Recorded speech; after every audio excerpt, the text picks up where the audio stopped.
Welcome to the very first TLA Global Virtual Salon. TLAG is Transformative Language Arts Global, the Global Outreach Committee of the Transformative Language Arts Network, which we call TLAN. I'm Judy Brenneman. I'm from Fort Collins, Colorado. And I'm Renu Thomas. We're committee co-chairs and co-hosts of today's program. Transformative language artists use written, spoken, and sung word for personal and community transformation. Practitioners don't always describe themselves as transformative language artists. You know them as storytellers and teachers, poets and musicians, health professionals, activists, authors, and more. TLAGlobal is the Global Outreach Committee of the Transformative Language Arts Network that we started early this year. We realized that, like us, there are many people around the world doing all kinds of wonderful, transformative work using the language arts. What we do as a committee is to connect with them and their work and invite them to join our growing TLAN community for potential partnerships and collaborations. This global virtual salon is an example of what is possible. Today, we are delighted to introduce 6 transformative language artists. These presenters join us from different countries and time zones, and their work spans a variety of genres, forms, and mediums. Some of their work have been translated to English for this event. Before we get started with the presentation, some quick housekeeping notes. This event is being recorded and will be available to the public on TLAN's YouTube channel. All registrants, as well as the speakers, will receive a link to the recording as soon as it's available. If possible, we'll include a transcript with the recording. And it's not going to be ready like right away. This is all volunteer driven. It takes us a little bit of time to get the video processing done. For best viewing experience, please set your view, for most of you that'll be in the upper right-hand corner of your screen if you're on your computer, to speaker. And please keep your mic muted during the program and type your questions and comments into the chat. We'll address as many as we can. We'll also be posting each speaker's info in the chat. After the presentation, we'll have time for Q&A, sort of an author talk back. And with that, it's time to begin. Renu will introduce our first speaker. Thank you, Judy. I just want to welcome, I see a lot of new people who've joined us. We'd like to welcome you to this global virtual salon. Our first speaker for today is Jennifer Ramsay. Jennifer is a Scottish storyteller living in Spain. She's a Gestalt therapist who has specialized in art therapy, ecotherapy, and psychodrama. She also has a degree in biological sciences and follows the rhythms of nature and the Celtic Wheel of the Year. She is the founder of Story Art, a center for creativity and personal development. Jennifer facilitates creative workshops exploring fairy tales with her Story Art toolbox. Today, Jennifer joins us from Spain and will tell us the story of the little cow. Jennifer. Well, hello. And I'm in Spain, which is in the Northern Hemisphere. And here it's fall, or autumn, as we say in Scotland. And I would just like to invite all of you just to imagine these autumn leaves just falling from the tree. And if there's anything that's stopping you from being here and now, just to let that fall with these autumn leaves. And now we're going to go to another forest, a forest in Thailand. And there were 2 monks walking. One was the master and the other was the disciple. And it was a beautiful day. And the disciple said, "Master, is there a message for me today here in this lovely forest?" And he said, "Yes. And you see up there on the mountainside that there's a little house. I would like you just to go up there and make some observations." Well, That's what he did. He climbed up the mountain and saw that in that house lived a man, a woman, 3 children, and a cow. Well, probably the cow was outside. Now, it was a family that obviously didn't have very much money, but they had a cow. So they had milk, they had cheese, and then they could sell the surplus in the nearby village, and they got by. So he went back and he told his master. And his master said,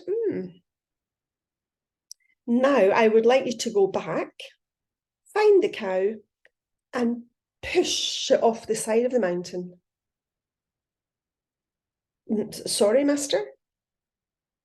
Find the cow and push it off the side of the mountain. But master, but all of a sudden the master was silent, meditating. He was in shock. They were vegetarians, vegans, but he did what his master said. He went up the side of the mountain again. He found that cow, took it to the edge and pushed it over the edge and watched as the cow rolled and thumped and fell down dead. He went back to his master, and the master was still meditating. Shortly after, they went back to the monastery. The master was in silence, but the disciple, he just couldn't stop thinking about what he had done. How could he possibly have done that to the cow, to that family? Because that's all they could live off.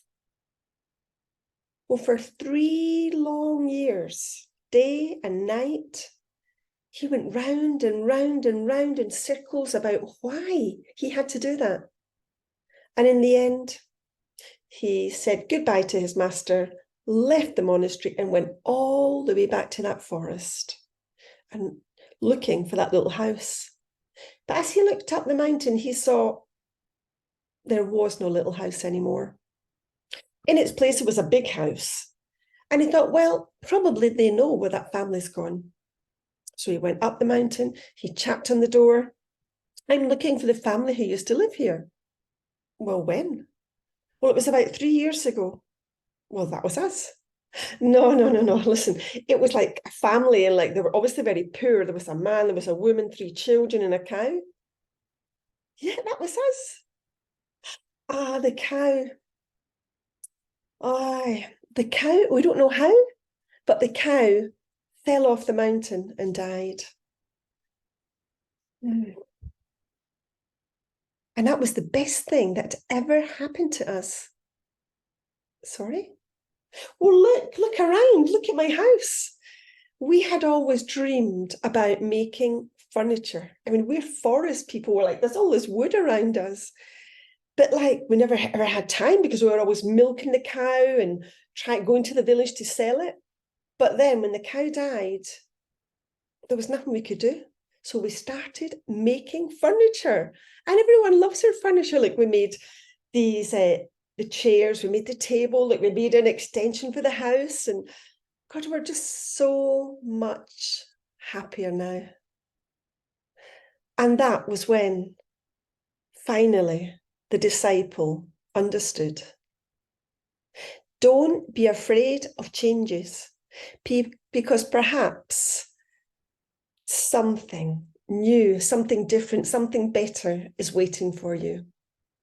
And I wonder if there's anyone here today that perhaps has to push a little cow off the side of the mountain. Or perhaps it would be easier.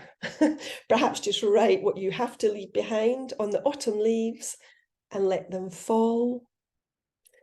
And as they fall, these leaves will become the fertilizer for what is waiting to come again in the spring. Thank you very much.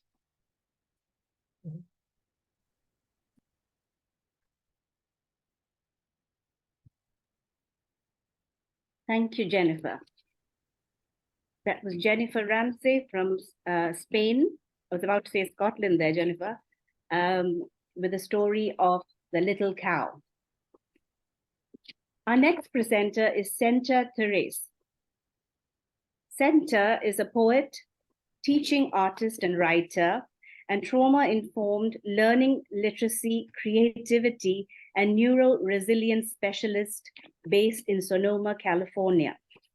She's also a photographer, printmaker, and essayist. Her poems have appeared in several literary journals.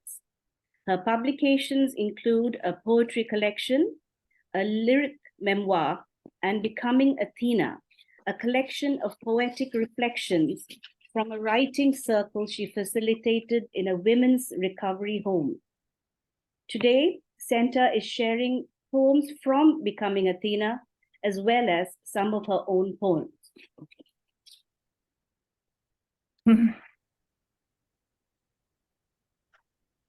Oh, hi, everybody.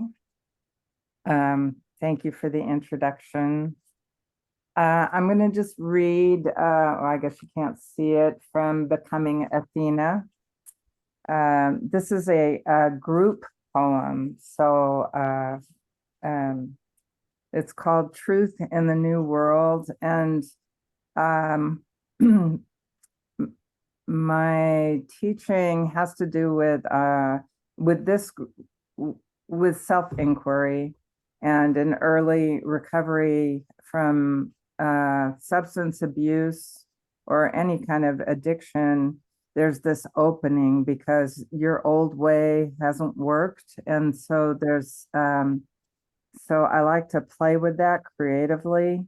So this is called Truth in the New World, a text collage. Truth is an object wrapped in colorful paper, given away either daily or on special occasions when wanting to give something to others or to someone in particular that's worth the effort. Truth is a colorful noise. It is when the tongue in the mouth glows white. Truth is not something created, it's just what it is. Truth is hard to find, but easy to hold. Not always good, and it may not be what's right, but it's guaranteed to allow you to sleep through the night. Truth is a blank piece of paper waiting to be filled, the translucent mirror that you see through to the depths of the ocean where the sandy floors lie. Truth is blissful. It's absolute freedom, long desired, dangling in the depths of trust. Truth is a place where hesitation cannot thrive.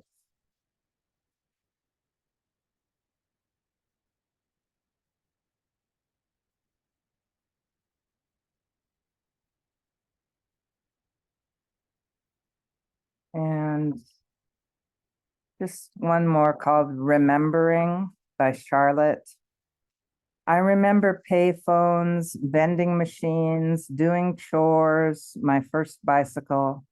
I remember the first time I drove a car, getting my first ticket, wearing my first bikini bathing suit, my first boyfriend. I remember when I learned how to swim, my first dog, my first cigarette. I remember my first time going to Disneyland, camping at the Gulf Coast, and going to the beach. I remember having my car taken away for punishment, my first broken bone. So the next couple are poems of mine. Without riddle or disguise. Here on Earth, it's been discovered that buried 4 feet under in someone's backyard is $1 billion worth of nickels still in Federal Reserve bags. While at the farthest reaches of sky, a circular portal marks the spot beyond which it is nobody's business what holds her up. Death has its advantages. Without the destruction brought on by human will, the universe can reveal itself without riddle or disguise. How would it be to hold one real question without fear or despair of all we cannot know? Beyond this portal of inevitability, you may one day find yourself sitting at a table much like the one at which you once sat, 6 a.m., staring at a placard for Olympia beer. Only with you now are the numberless ones who travel this route at the end of their days. While on Earth, we remain captivated by headlines like the one about a young city employee on trial for tossing his pregnant wife from a small boat, though he claims he was just fishing. Wherever the mind goes after you die, with human will exhausted, the universe will then be forever free to unleash its eternally happy dogs.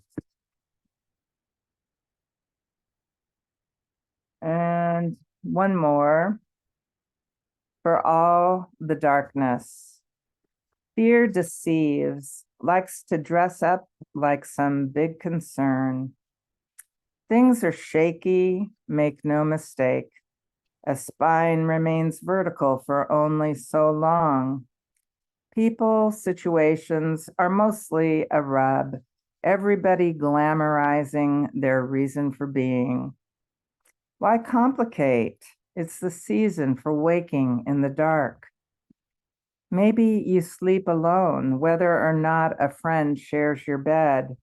Maybe life feels as chaotic as if it never was possessed of order. You've lived a crapshoot. What's left to fear? Death is just an end game, orderly in its way. Where you struggle, it completes things. Decisive, it won't change its mind on you. Whatever vows you break, whatever island of distrust you find yourself shipwrecked on, thank the lonely night for all the darkness in which to realize your life. Thank you for listening. Thank you, Centa. Reminder, if you have comments or questions, please put them in the chat. Next up is Jon Kohl. For those unfamiliar with the term interpretation, this refers to the programs and exhibits at museums, nature centers, parks, and heritage sites. Jon is Costa Rican American and lives in Costa Rica.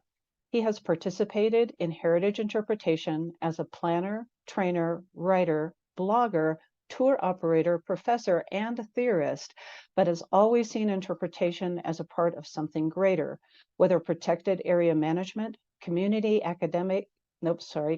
development, or spirituality and well-being.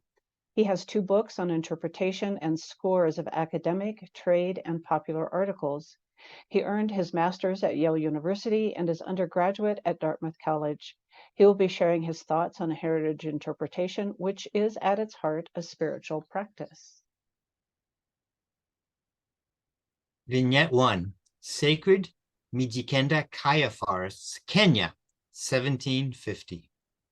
I try to keep pace with the grey-haired shaman wearing a traditional sky blue loincloth.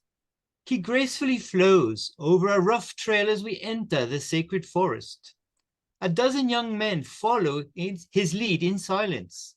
Then he talks softly in his native tongue. My translator whispers, "We are approaching the sacred burial area. You must take off your shoes." I regret my bloody soft feet, but as a foreign guest I oblige. The barefoot teenagers don't wait as they march through the forest. Low vegetation covers the ground in a rock scatter near the trail. The shaman stops and turns. The men all sit at once. My translator kneels, so I do too, and the shaman speaks. My translator again. The shaman guides us not to harm wildlife in this forest, as they could be spirit beings. The gray-haired one points to the ground. Translator. When their people enter, they can only take dead wood and only as much as they can carry without rope. Spirit requests that we remain no more than a half an hour. The shaman kneels next to a rock with an open gourd of water alongside. Back to his students, he chants to the rock, which I find a bit daft. Is water supposed to come out of it? The young men join the chant. A little confused, I whisper back, what is so special about those blimey rocks? The translator flashes a quizzical look. Those are the ancestors' tombs. Vignette 2. Heading to Komodo Island, Indonesia, 1851. A gust of wind fills our sails. The billowing sound makes me shiver, not because of the cold, but because it reminds me of how the mysterious dragon might sound when angered. We set sail from Bali 5 days ago, and now our Indonesian guide, who speaks broken Dutch, says, soon island appear on horizon. My sailor's nerves had worsened from occasional when we left port to unending as we approach our destination. They know the stories.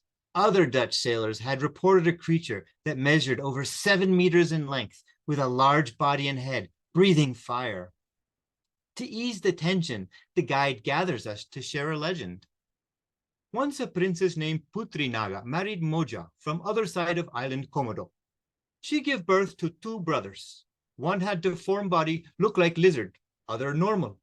Parents embarrassed by lizard, son, and exile him to forest. His brother grew into handsome man, good hunter. One day he hunt deer and find giant lizard. He takes spear and about to kill, but then Naga tell him not to kill. She tell that lizard is really his twin brother. So now all community treats dragon as brother. See, no need to be afraid. I look at my men.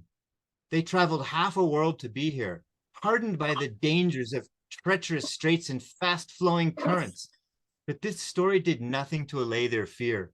Noticing their mood, the guide sighs. In the name of Allah, may he protect and guide us on this journey. Vignette 3, Rheinstein Castle, along the Rhine River, Germany, 1980. As soon as our boat docks, my wife and I look up. The mighty rock face of Rheinstein Castle peers down 90 meters from a sharply cut hillside, as if to laugh at our impotence. Our tour guide speaks, but I can hardly register his voice, my gaze fixed on the outer ring wall, crowned with merlons and arrow slits. He says something like, in 1823, Prince Frederick of Prussia bought the ruined castle with a new vision. I had read about the portcullis gate behind the thick wooden drawbridge, and I can't wait to see them when we get to the top. The guide continues. Burg Rheinstein is the first of various castles along Rhine to be rebuilt. My heart thumps at the mere sight of those stone towers rising over fortified walls. The guide. Wall and ceiling paintings by Dusseldorf painter Ludwig Poser, who used illusionistic tracery decorations. I marvel at the location overlooking the Rhine, perfect for catapults to bombard enemy ships, with a fairy tale atmosphere surrounded by the Bingham Forest. And from the main courtyard, you have amazing views of the river. Then I noticed the glint of a stream cascading down the hill along the ascending footpath. I say to myself, that waterfall does not look natural. No, the guide suddenly changes his flow of thought. That waterfall is part of the romantic reconstruction of the site. Prince Frederick intentionally re-enchanted the entire medieval castle according to his romantic vision. Romantic? I reply. I didn't know castles could be romantic. I actually never thought of that before. Then my wife turns to me. Rolf, dear, you don't know anything about being romantic. Vignette 4. Little Bighorn Battlefield National Monument, Montana, 2010. Our group reaches the black metallic picket fence that encloses Last Stand Hill, roughly the size of a football field. This high spot overlooks grasslands, crisscrossed by ravines and channels. Louise, our National Park Service ranger, points toward white headstones inside. This is where Custer retreated with his men. They killed their horses as cover against the Indians, but the tactic didn't work. Arrows rained down over the carcasses, ending one of America's most studied military defeats. I ask, why is Custer so famous if he lost? Louise studies me with a wry smile. Ironic, isn't it? Despite his annihilation, popular culture idolized Custer's last stand through movies, posters, and even lunchboxes. This very site was called Custer Battlefield National Monument to honor his destruction. That hardly seems fair, I add. That's what the Indians thought too. The original site only spoke from an American soldier perspective, ignoring not only the victors, but the Indian scouts who accompanied Custer. So a second battle erupted, this time between the National Park Service and the Indian tribes. Eventually, the Indians won again. And in 1991, Congress changed the name to Little Bighorn Battlefield National Monument. And as you see, it now honors my people's perspective too. So, I pause. It's like there are two battlefields here. Louise nodded. The first battle marked a major cultural shift from our tribal worldview to the modern American one. The second one integrated them both. Now we talk about multiple perspectives and stories here. It is a much richer cultural earth beneath these undulating, flowing grasslands. Last scene, Lake Cote, Costa Rica, 2023. We exit a forest onto a lakeshore. Our guide's face erupts. Here we are. It was right here where witnesses saw the spacecraft enter the water. But even more important, he looks up.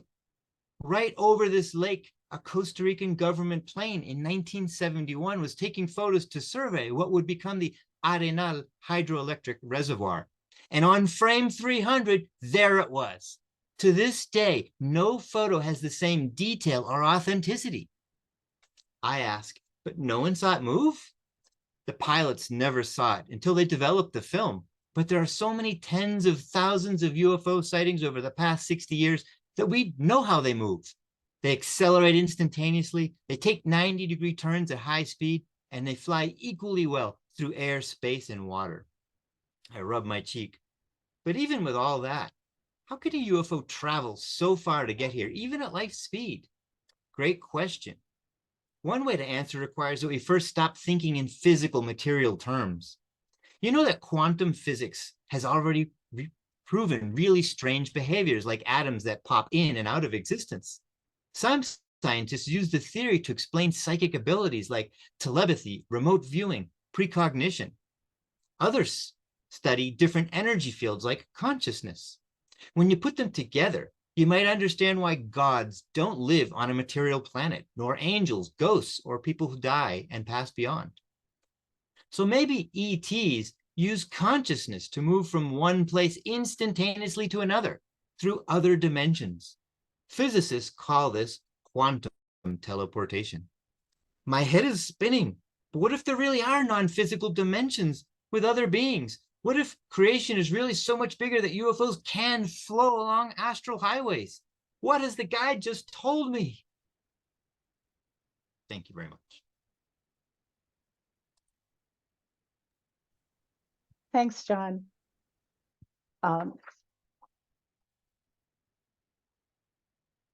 Next is Angela.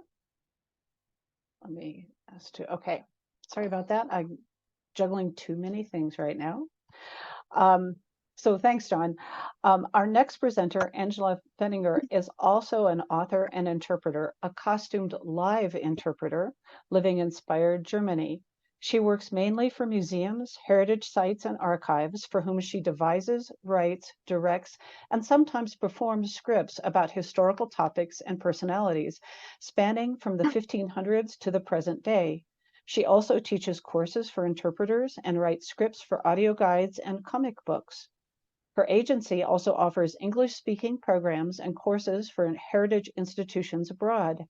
Today, she is sharing Olympia in Hades, which was performed as a scene without title during an exhibition about conscience and protest through the centuries at Museum, I'm probably going to mess up the pronunciation, Museum Andrestift, Worms, Germany. The performance space was a cold, vaulted, drafty cloister. The museum is a converted monastery, which evoked the atmosphere of an historical prison space. Angela also graciously translated her original German text into English for this salon. Angela. Bonjour, messieurs, or rather, mesdames et messieurs. I, of all people, should get it right. Do forgive me. My mind is elsewhere. I feel distracted, as one does the day before. Well, what brings you to the lovely conciergerie? Visiting the sights of Paris?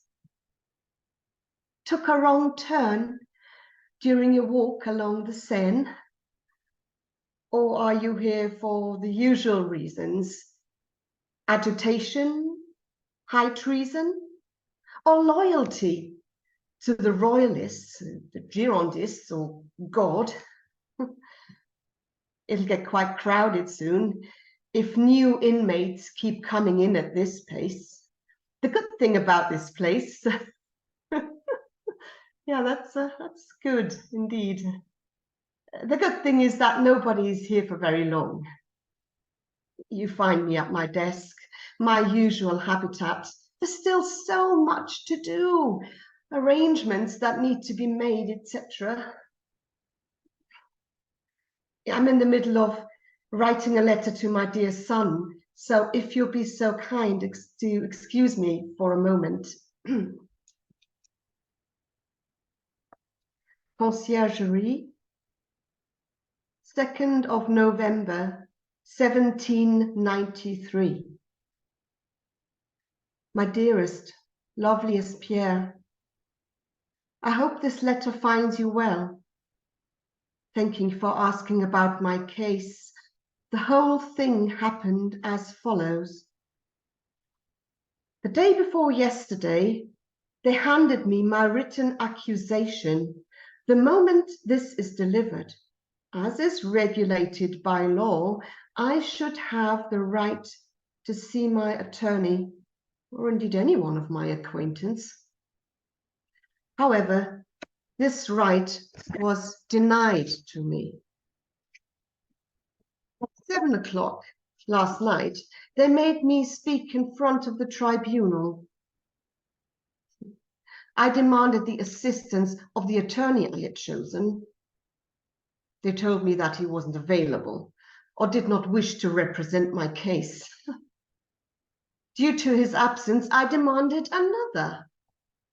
But they said that surely I was clever enough to speak eloquently in my own defense.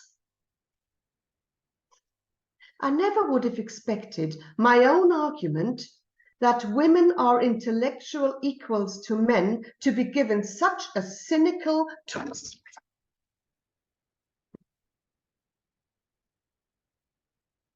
When I'm gone,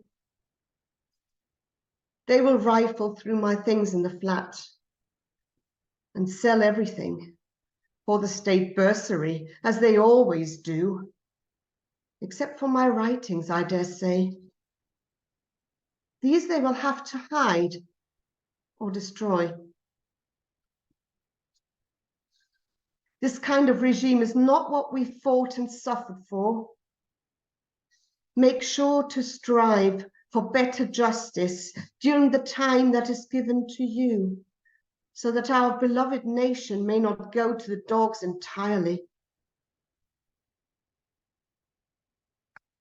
May the Supreme Being bless you with a long and happy life. My son, my pride, my North Star. Please give my warmest regards and a kiss to my sister, your Auntie Jeanne. Votre maman.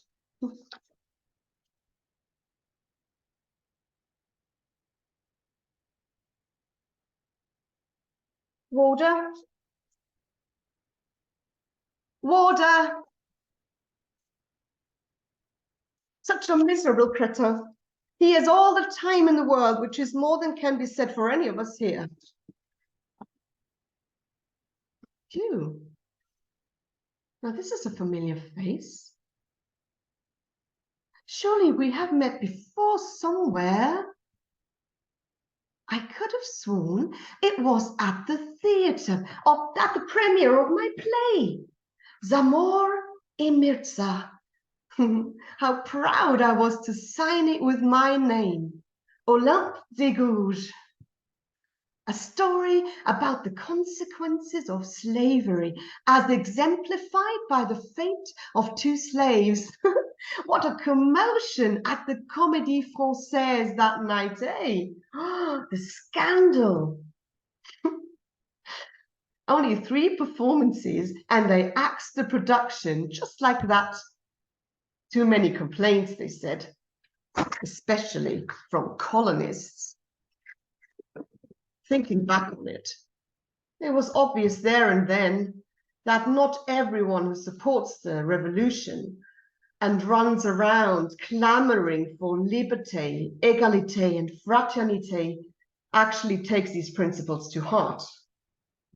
I mean, how else can I seek to liberate the laborer at home in France, but endure the fact that elsewhere in our colonies, the slaves are dying on our plantations? Such double standards really drive me up the wall.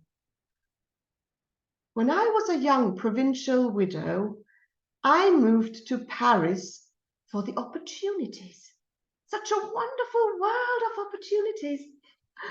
Wouldn't life be just marvelous if it weren't for the accidents of birth, sex, or the color of one's skin to decide who's given opportunities and who isn't? And for a while, I thought, this is it. Our generation finally turned the tables. Justice will rule the world at last for the first time in history. To think how I addressed my pamphlet about the rights of women to Queen Marie Antoinette, dedicated it to her even. Back in the day when I thought I could make a difference, to get her on board as a patroness by pointing out the benefits.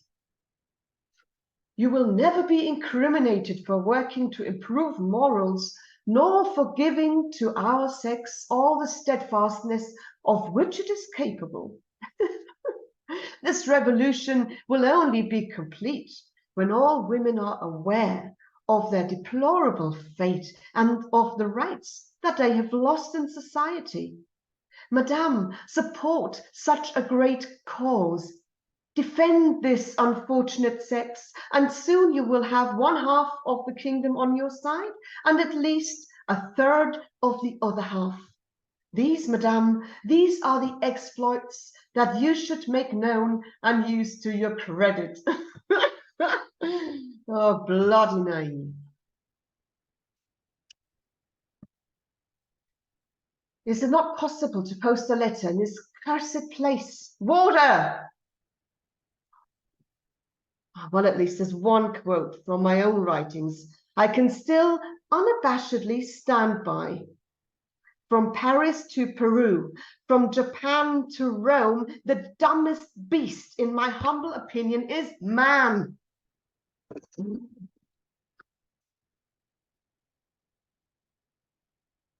I ended up here because I took the side of Danton and the Girondists.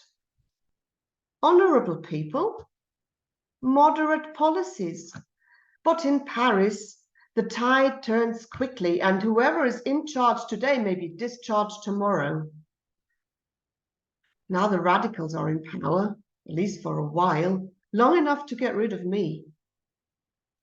Did I not warn the world of Robespierre and Marat? I shudder to think that all my own predictions have turned out to be true. During my months in prison since the summer, I have heard nothing but tales of Robespierre and his reign of terror.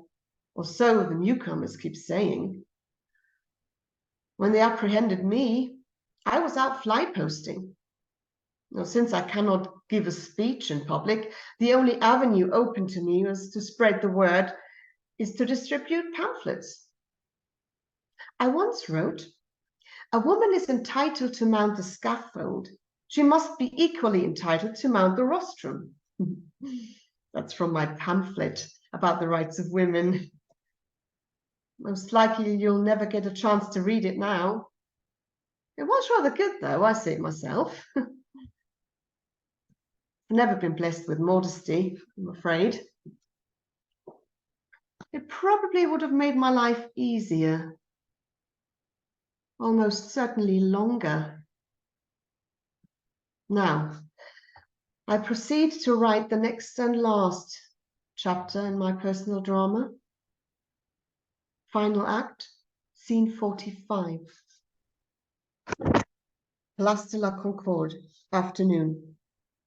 It is the 3rd of November, 1793. The light is weak. Wind whistling down the streets, the metal blade of the guillotine appears to be humming an otherworldly tune. Oh, hang on. I'll add some more specific stage directions. For effect, the atmospheric sound of a modern verophone would be simplement parfait. Along the square, an angry, no, rather a seething mob. The cart with a condemned woman is pulled on stage. She wears a simple white shift. Her fingers are blackened with ink. She must be terribly cold. Her hair has been chopped off. She dismounts the cart, dignified. The crowd is silent for a moment, or at least she doesn't hear them, as she walks toward the inevitable.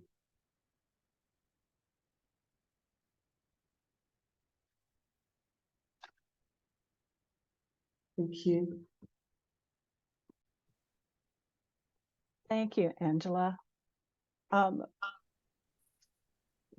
need to verify that Yanina is on. I am the here. Zoom. Okay, Yes, all right, yes. good. Then I'm gonna pass it over. Sure. We had a few tech issues, but we're starting out. I will pass you over to Renee is going to do your introduction. Or Renu, rather. Renu, Judy. I'm It's sorry. Renu. I'm reading. I should not try and talk and read at the same time. So Yeah. Renu will do the introduction. Right. Thank you, Angela. And that was Angela joining us from Germany. We move to Spain now to meet Yanina Shatvoryan. Yanina is an author and journalist. She was born in Armenia, lived in Moscow, studied in New York, and moved to Spain a couple of years ago, where she currently lives. She has published several books, including Micella Tales, fairy tales that help women fight their fears. She writes personalized therapeutic fairy tales for individuals who want to add some magic to their real world. Yanina's story today is Fairy Tale of Misogyny von Adolf and Female Friendship. The story, please note, has been translated from Russian to English for today's salon. Yanina. Thank you, Renu. I'm really glad to be here. That's very true. So today's fairy tale is from my book, and it is specially translated for this salon into English. So here we go. Fairy Tale of Misogyny von Adolf and Female Friendship. Once upon a time, there lived a girl named Iya. One day, she decided to get away for a girls' night with her girlfriends. Have some wine, listen to Beyonce, make TikToks, and surely discuss any possible topic that comes to their minds. She invited Olive and Sunny, both her colleagues and besties. They decided on going out in the country. They chose on Airbnb a kind of haunted house, the most Instagrammable, of course, to shoot pics. On the website, the girlfriend spotted only one comment on the house. This is a dangerous place. The house is cursed.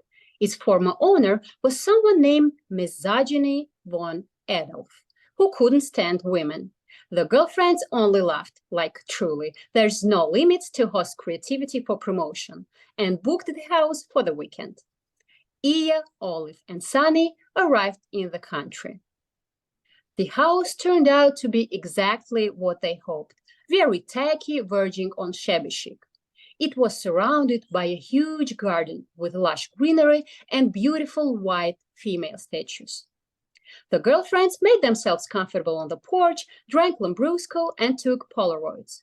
To honor their friendship, they got 3 identical selfie pictures and put them in pockets of their jackets.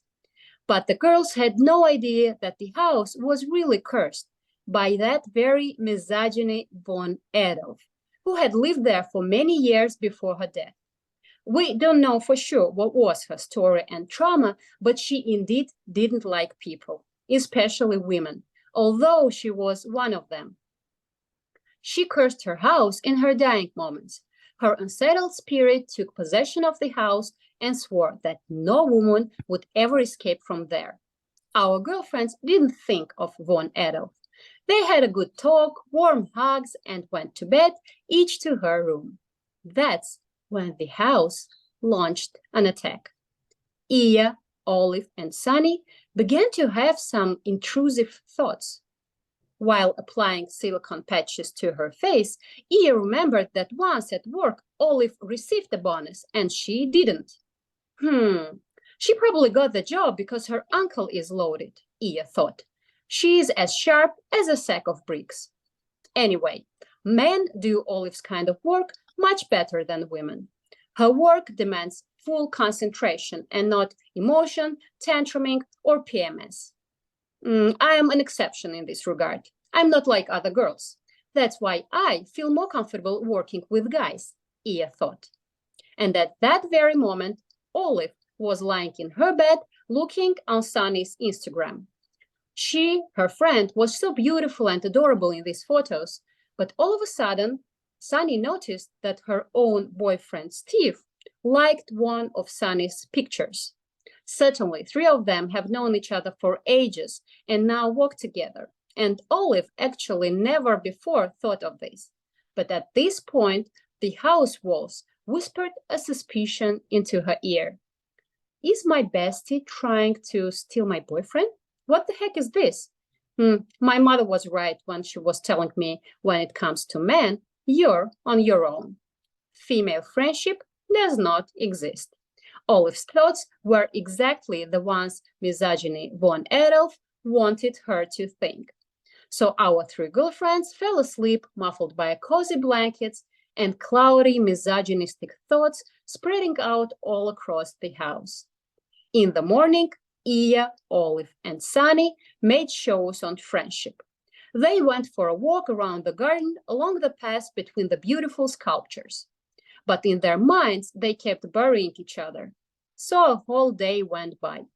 The next day, Iya and Olive woke up in the house alone. Sunny was missing. How irresponsible. I bet she just ran away to shoot another set of pictures for her Instagram, Olive thought angrily. As usual, she bailed without warning, echoed Iya in her mind. The girlfriends spent the day in silence. Misogyny von Adolf was watching all this from the house walls and giggling. The next morning, Iya woke up in the house alone. There it is, female friendship. Everyone bailed, and I have to lock the house up before I leave. Besides, she didn't feel well, a bit dizzy, and if her head was full of sand. Checkout was by 12 p.m. Iya decided to get some air and stroll around the garden one more time. She walked down the garden path, and suddenly it seemed to her that Sunny dashed off in the distance. Iya made her way along the sculptures and had the feeling that she was being watched. She slowly turned around and spotted just another sculpture. God, this stone girl looked so similar to Sunny. He examined the sculpture and noticed Polaroid coming out of a pocket of the stone girl's jean jacket. It was the very photo they took that first evening. It was their photo. Ia turned into stone, for now figuratively. She was struck. She looked at another sculpture nearby and found that it looked like Olive. Olive and Sunny were standing so lifelike, but were stones, their faces frozen in surprise. Ia couldn't believe her eyes and then legs, because she couldn't move them. They were getting heavy and swollen. And then Ia realized the horror of her situation. The house really was cursed. All these silly prejudices and thoughts whispered by misogyny von Adolf ruined their true sisterhood. Ia tried to stir her petrified girlfriends. She burst into tears. Now she was alone, having no one to talk on the phone or to rely on. Who will help her when she feels lost? Ia hugged the sculptures and wept. I am so scared. And she heard a quiet answer from Olive's side. I'm so fucking scared. I'm freaked out. I'm shitting my pants.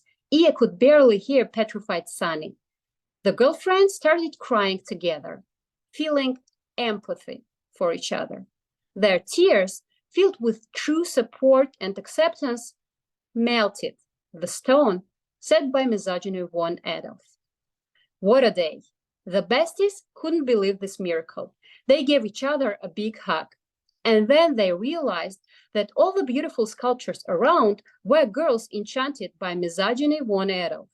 Ia, Olive, and Sunny hugged each of the girls one at a time and removed the spell with their mutual love. They knew these girls were there because of the brainwashing house walls. Instead of breaking each other, let's break down walls. The walls of misogyny, women's prejudice, and disapproval of other women. So they did. They broke the curse without a potion, spell, or any magic, just with their warm feeling toward each other. Empathy is much stronger than any abracadabra spell. So the girlfriends and all uncharmed girls created a WhatsApp chat to support each other and went to celebrate freedom from misogyny. Thank you.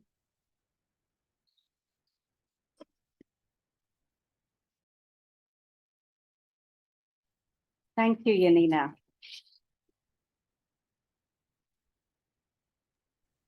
So we move now to the last presenter of this evening. Oh, sorry, I'm from Dubai. I know it's this morning for some of you. I'm zooming in from Dubai, so it's evening for me.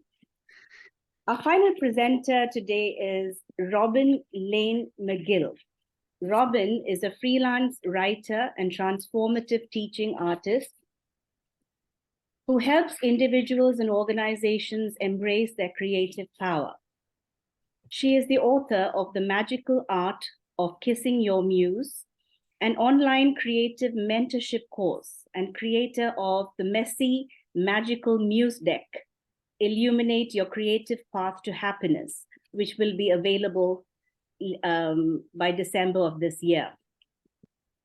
She lives in Amsterdam with her British love and Dutch cat and works at Kissing the Muse. She's sharing an excerpt today from her forthcoming book, Kissing the Muse, a messy, magical, creative adventure and guide. Robbyn. Okay, great. Thank you. And thanks for the introduction. This is the introduction to the book. It's called The Prelude to a Kiss. The house in Capitola was eclectic and cozy, minimally decorated with modest paintings of fruit spilling out of glass bowls and gray, longing seascapes. With a humble decor belied a few hidden luxuries, like the 5-star hotel-quality memory foam mattress we were sleeping on. I rolled over beneath Egyptian cotton sheets, stretched like a cat, and reached out to touch Alex. He pulled away before my fingers could make contact and got out of bed. Do you really have to go back this morning? I sighed, watching him dress. I'd love for us to take a walk on the beach or just stay in bed, I hinted. I told you, Robbyn, I have too much to do, he muttered, briskly buttoning his shirt and then tying his brown leather shoes. I couldn't even have come down here with you last night, or I shouldn't have. That hurt. I had taken my husband out for a date night that included dinner at a nice seafood restaurant in Oakland before we drove the 2 hours down to the beach house. The meal was beyond our budget and the conversation had been a bit strained, but I wanted to bridge the distance I felt growing between us lately. I thought you wanted to come, I pouted, fishing for reassurance. I needed the car, he smiled now, finally looking at me. You know, for school. Anyway, where are the keys? They're on the table downstairs. Hang on, I'll get up. No, don't bother. Well, don't you even have time for some breakfast or coffee before you go? Nope, gotta hit the road. Wait, a kiss, at least? He gave me a quick peck and darted out the bedroom door before I could follow. I listened to his quick steps down the stairs, then rolled over heavily and sighed, staring blankly at the wall. What a missed opportunity. I had this beautiful beach house for the entire week for free, and we didn't even make love the one night he was there to share it with me. The house belonged to my dear friend Anne, who I had met in a women's artist group when I'd first moved to San Francisco a decade earlier. A fellow writer and older creative soul sister, Anne understood the need for a quiet creative retreat and offered up her mother's guest house when she heard I was attempting to write a book about transformative art making. I was going to experiment creatively with all that had been swirling around in my head since I began teaching in the Transformative Arts program at John F. Kennedy University, while simultaneously completing a master's degree in psychology. It was going to be about muses, the mythic journey, maybe inspiring artists to achieve their potential. I wasn't sure just how the material would unfold, but my self-made creative retreat would give me some serious solitude to write, contemplate, paint, and play. And I had secretly hoped it would also serve as a romantic one-night getaway with Alex, but no luck. I heard the car start and pull away, and I drug myself out of the bed. I had brought an entire suitcase of art materials to the house, and after writing for several hours, and then taking a walk on the beach alone, I returned, reinvigorated and ready to play. I pulled out my paint, glue, scissors, and some old vintage magazines and spread them out on the living room floor. Next, I arranged a mini altar on the oak coffee table, a glittery scarf, a tall white candle, and a bundle of sage resting in an abalone shell, a bar of chocolate and a glass of red wine, my well-worn deck of tarot cards, a photo of myself in kindergarten sitting proudly in front of my grand prize-winning art fair drawing, and a tiny circular tin with the Wizard of Oz cast printed on it, a parting gift from a graduate student in the Art and Archetypes course I was teaching.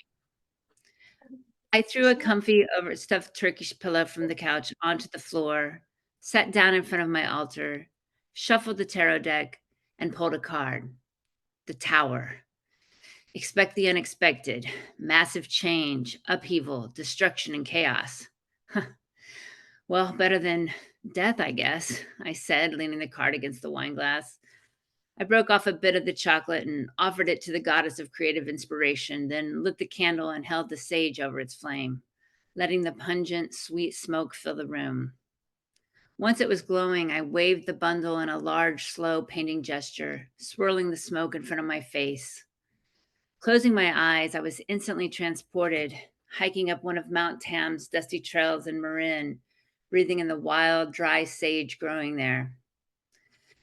I took another deep breath and exhaled slowly and completely. My presence in this moment is all there is to give, and that's enough, I said out loud. This was the first line of a personal mantra I had crafted with the help of a wise mentor several years earlier during a group wilderness heroes quest I had joined. I trust my expression of myself to reveal a doorway to the divine, no matter what its form. I took another deep breath and really let the words sink in, no matter what its form. Release the ego, I told myself, and took a sip of wine. Then I recited the last line, which was probably the scariest. I am willing to reveal myself fully, solely to know the truth of who I am. But was I? I didn't quite believe it yet, but I was working on it. I pulled a stack of magazines from the pile and began to rip out images. As the hours flew by, I transformed fashion models into paper doll muses, cutting and pasting them onto colorful, handcrafted papers and cards. I moved to the dining room table, covered it with newspaper, and began mixing my media, altering their faces with shiny gel pens and transforming other collage elements with oil, pastels, and paints. I kept working with the materials to make them my own, changing the context to create and capture my mood. I tore words from the pages and added poetic headlines like intuition and destiny, and for some cards, more unnerving phrases like silly, wicked, shocking, and thrown for a loop. I spread the muse cards I'd made out in front of me and examined them. I was pretty happy with the collection I had created and invoked from the magazines.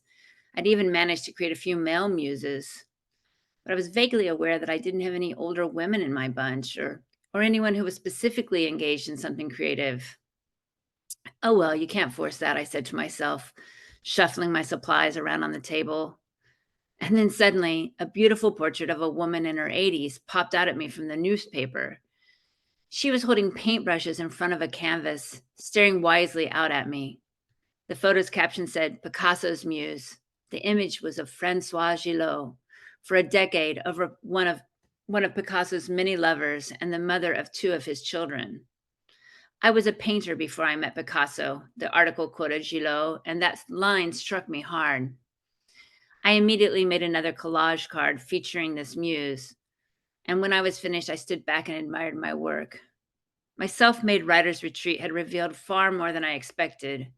Rather than explaining a theory, I was actively making transformative art to know myself. Each collage had its own vibe and character, and I wanted to understand the muses even more.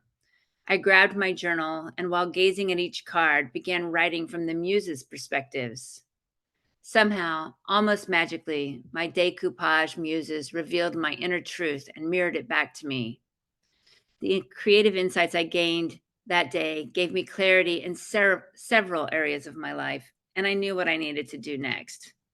The seed for kissing the muse had been planted, but in my wildest dreams, I never would have believed just how prescient those original muses would turn out to be, or how creatively kissing them would utterly transform me and my life. Thanks.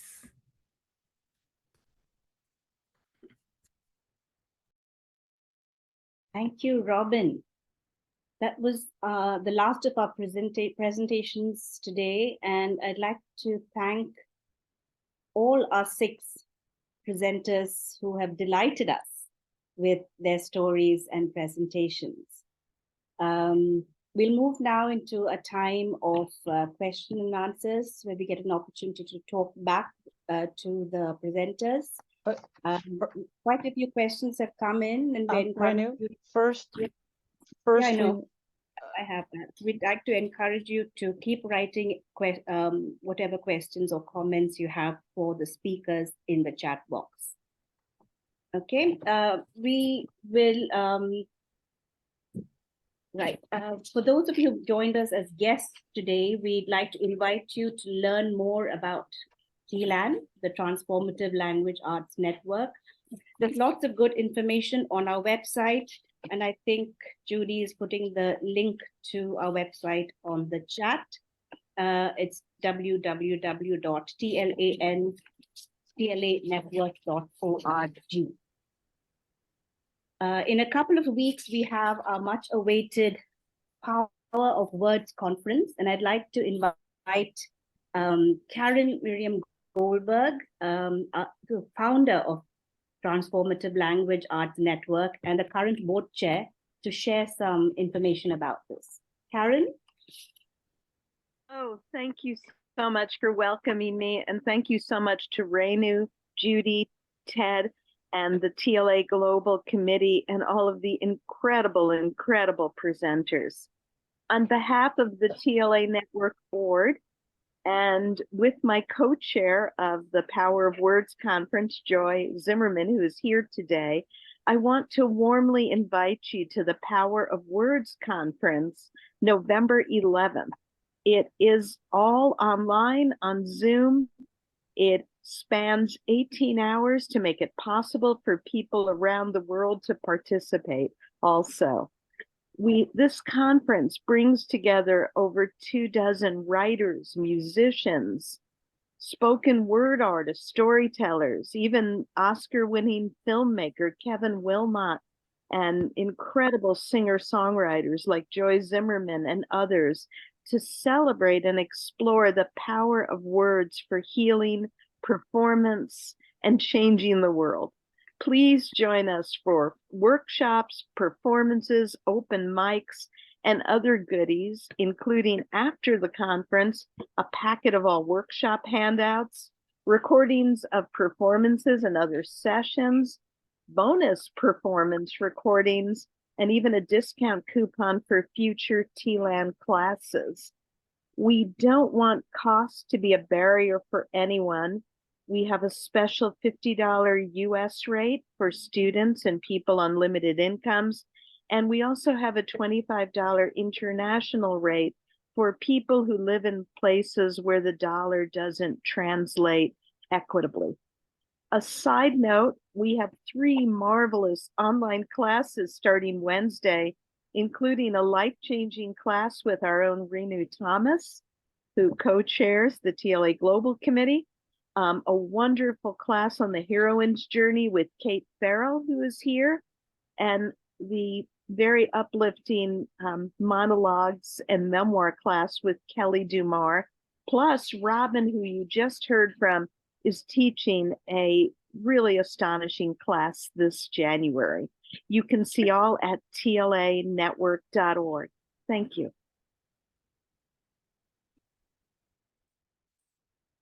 Thank you, Karen. Judy, over to you. Sorry about that. Was trying to That's a unmute question. myself and copy stuff and everything. So thanks, everybody. We do have some great questions to get us started here today.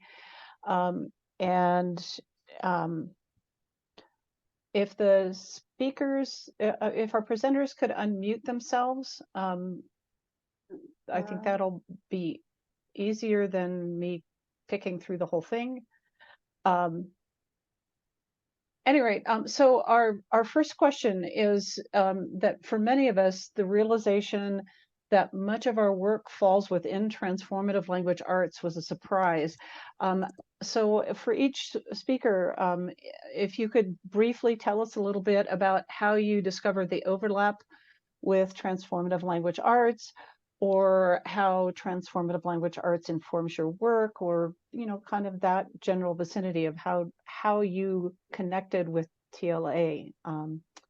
And whoever would like to go first can go first. Okay.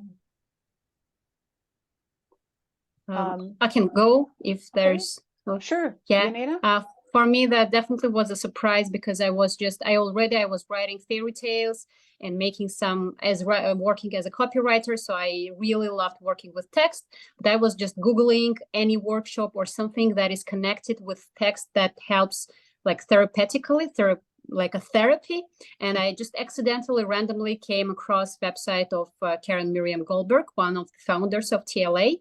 And I literally remember the moment when I came across the website and I was like, this is it. This is exactly what I was needing. I just want to have maybe some coaching sessions and to know more about TLA, because I liked the name, like Transformative Language Arts, really echoed to me. And then thanks to Karen, I knew about narrative therapy, that there is a thing like that, and that actually I am doing narrative therapy. So for me, that was like an eye-opener, understanding who I am as for like text and text as a tool to help other people. And I definitely today, while I was listening to our conference, I do love the name Transformative Language Artist. And from now on, I will name myself like that. So I'm very glad that TLA actually helped me to realize what I am doing in my life. Centa, what about you? Yeah, I was thinking about it. So I feel like I've been doing it for my own healing, doing art process and creative inquiry and poetry and journal writing, all of this stuff since I was a teenager. And then I ended up fast forwarding, getting a master's degree that combined, that was an interdisciplinary degree with art and with creative writing. And then, yeah, since that time, working with marginalized populations and using art and creative writing for self-inquiry, for creative recovery, and that kind of thing. And then when I actually knew someone through another connection who was a member of TLA, and so I joined, and what I thought is, oh, this fits with who I am. It fits with my offerings. And also it could possibly be, I could possibly have greater offering in as residencies within the schools. So that was the pull for me to come to this organization. And I just want to say that for me, the global that we created this global subcommittee or whatever you want to call it within, I think within the greater, I think is really spot on, is necessary, is timely. We're becoming more and more of a global community. We need to become, there needs to be more glue between different countries. And so I'm really happy to be a part of it. Great, thank you. Thank you. Jon, how about you? Well, I trace my writing back to 5th grade, and I've been doing writing ever since. And I went through a creative fiction writing phase of my life. Until this story, I've largely kind of not returned to it until now. So thanks to you, Judy. But being a writer and kind of an analytical thinker in the technical side of heritage culture, conservation, and environmental protection has been a nice mix, because I try to bring in that technical side into my writing and into heritage interpretation, which I started quite a few years ago, and realized heritage interpretation uses all the different art forms, not necessarily at an artist's level, but sufficient to communicate. And I have a lot of things I want to share. And in the last 5 or 10 years, I've been much more concerned with my own spiritual development, and to the degree people are willing to talk about that, how that can affect their life, affect society in general, and affect the field of heritage interpretation. And as I mentioned, I wrote this story for this event. So this is I don't want to say a first draft, but I know there's a lot that can be improved. And matter of fact, I'll take the opportunity to say that because of the length of time given, it's not the whole story. I actually want to turn it into a frame story in the Chaucerian sense, where you have a narrative who actually tells different stories. But of course, there was no space for the narrator above the actual vignette. So I want to thank Judy and the existence of the organization, because I otherwise wouldn't have done this. I strongly believe that when there is a desire or a need, the opportunity or a teacher emerges. So I'm now beginning to wonder if this return to fiction writing is something that my higher self has placed in my path at this time. To specifically answer your question, because of your invitation, I actually had not heard of this organization prior to this. So I look forward to learning a little bit more about it. And maybe it fills part of that emerging need that I'm now only beginning to discover. Great, great. I should mention, this is a good follow on to that. One of the comments in the chat after your talk, Jon, was people wanting to know the next stop on the tour. So I think you are being encouraged to continue that for sure. Jennifer, how about you? Jennifer, are you still on the call, and do you have enough signal strength? I'm not sure if she's still here. She did have. It was, yeah, I think she's posted in the chat that her signal is weak. Okay, let's try Angela. How about you? I got in touch with the organization through you, specifically, Judy, because you'd approached me about this event, and we have been linked digitally for quite some time through the Museum Theatre Network. There's an organization called IMTAL, which is the International Museum Theatre Alliance, and we're both active in that environment across the sides of the big pond, as it were. And I was quite amazed to be asked, or flattered rather, because I wouldn't consider the stuff I do. It serves historical interpretation, and I wouldn't say it's art, because to me it's a means to an end. It's a craft. I use text to evoke empathy with the listener, with the viewer, for historical persons who may have gone through dramatic changes in their lives or confronted difficult decisions, and thus, create an understanding of the past and an appreciation of the past, and also perhaps help minimize all our how can I put this, prejudices that we have towards past generations, thinking, oh yeah, people back then were a bit naive, or people back then did this or that. And just to flag up that basically humans throughout history or across the globe pretty much are the same, even though we've got a whole bucket load of cultural differences, of course, and different views of the world, but within, like on a very deep level, there's something that resonates with everyone throughout time. And this is what I find fascinating with historical interpretation. So when I devise scripts for scenes like the one I just did about Olympe de Gouges, this was a tour of a museum. I did 4 different centuries. So this was one of the 4 scenes that they weren't connected, they weren't building upon each other, but they were all highlighting a different person who was confronting a difficult task or difficult thing. To me, this is really just a craft and a means to an end to engage an audience. So I was amazed that it fits in with your definition of transformative language arts. Wow. It's quite the accolade. So thank you for having me today. Great. Jennifer posted in the chat in response to this, I have been combining storytelling and art therapy for 20 years. I find it very transformative to work with fairy tales and other ancient wisdom stories. So thank you, Jennifer. And no, not Angela, we just did. Robbyn, yes? Judy, there were a couple of questions. There's one from Kate Farrell. Yes, I saw the question. I thought we would finish each speaker answering this first question, and then we'll go. Yeah, is that okay? There's one for Centa as well from. Yes. Yep.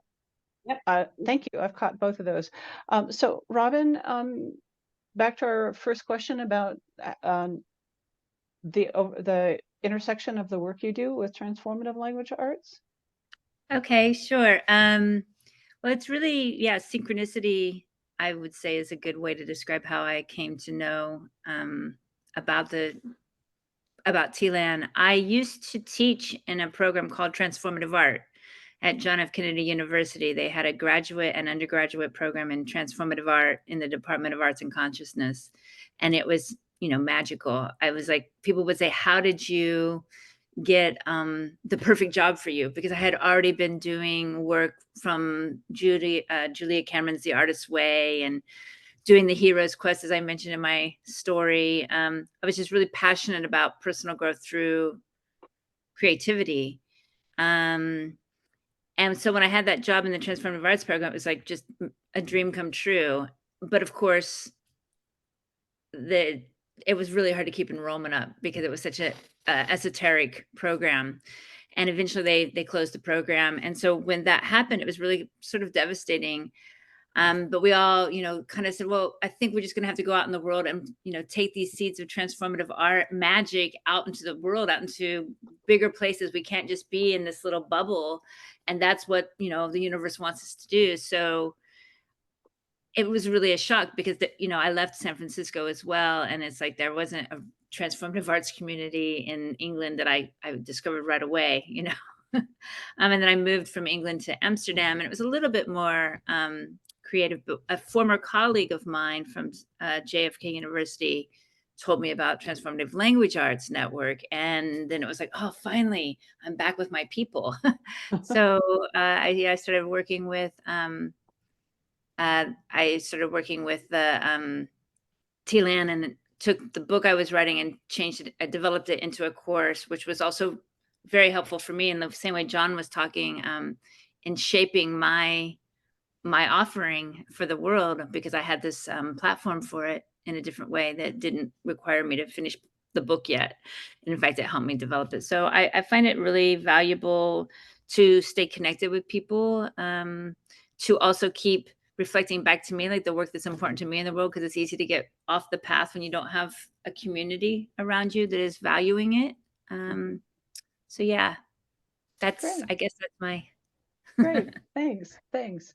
Some questions we have from the chat. So, and chat's still open. So if you got more questions, please type it into the chat, please. This question is for Centa specifically.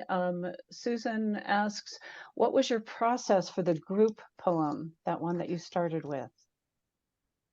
Yeah, I saw that. I'm sorry, I didn't feel like I could answer right then. But I think in general, I would use different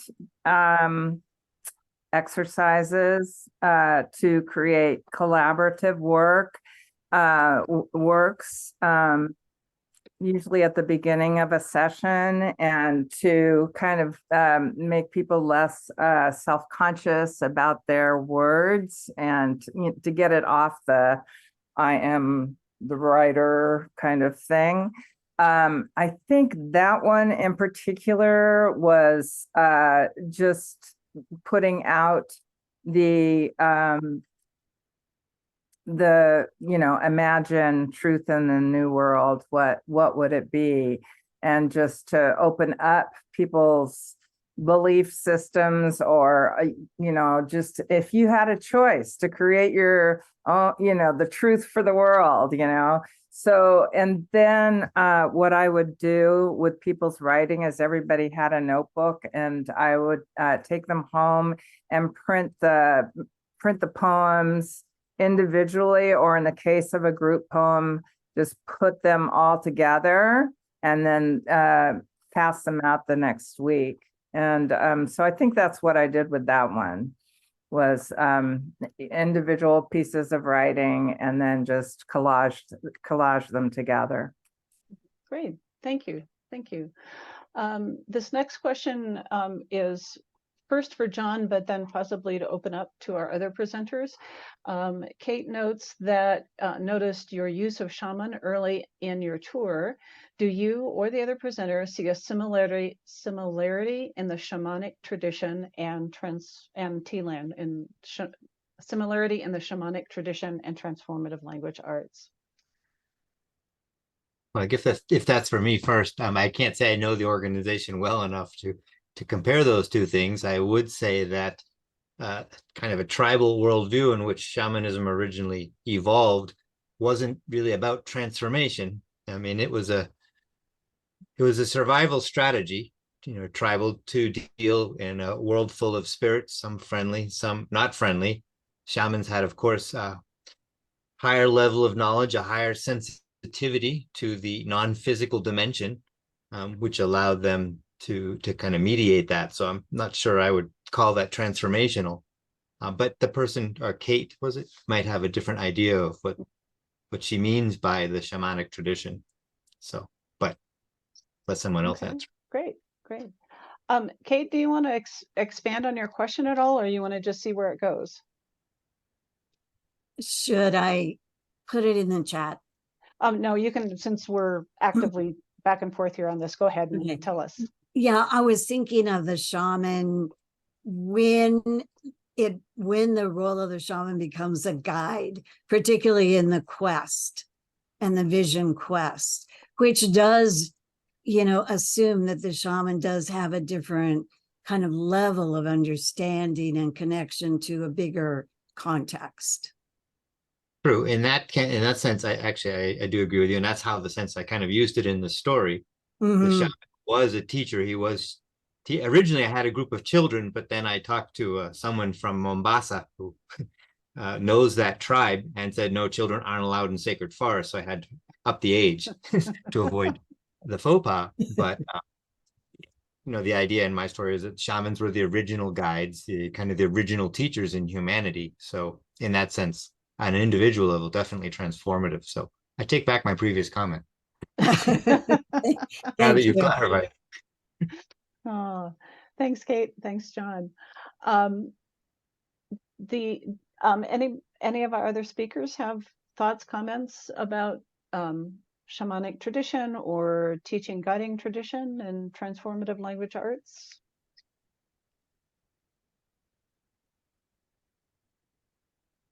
Here's a question for whoever wants to answer it among our speakers. I'm not going to call on you individually. You can dive in or not as you choose.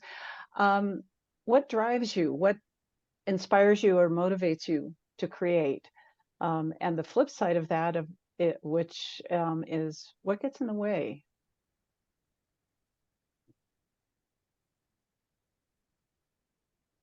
Why is it so much easier to answer the what gets in the way part? Making money? Yeah, I'd say it's a really, the internal battle to value it, and which is why TLAN is so important and so valuable, because like I said before, if it is as much as we're internally motivated, intrinsically motivated, and we want to, like, the rest of the world is putting a lot of pressure always about what we should be valuing, what we should be doing, and particularly if it's not about making money with it or supporting ourselves with it.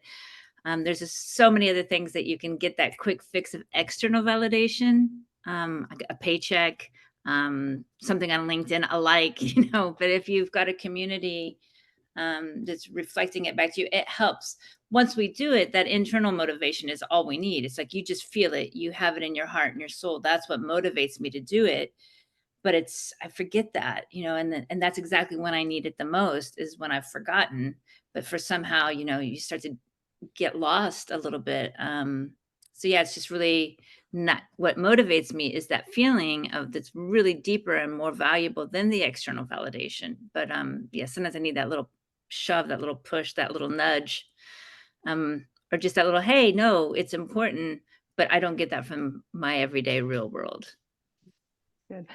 Jennifer posted her comment in the chat, which echoes that beautifully. She says, I need a spark of inspiration. Mundane life gets in the way, which I definitely understand. I would just like to second what's her name? Robbyn. Robbyn? The transformational art Joanne? No. Okay, I forgot Robbyn. her.